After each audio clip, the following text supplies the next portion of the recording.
ihalo mo. Feel ko buson ta lang ay. Buson ka? Kaya damo na tubig. Feeling ko guys, hindi din siya ma-green ang tubig. Para maglapuyot. Malapuyot na siya kay damo ang tubig. Siguro hindi siya maglapuyot kaya damok tubig. Kaway guys, kaway.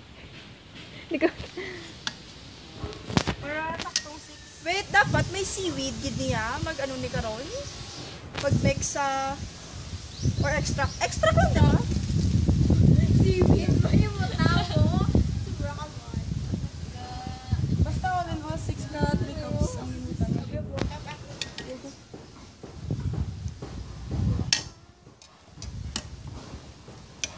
Girl, pwede mo nakuha mo.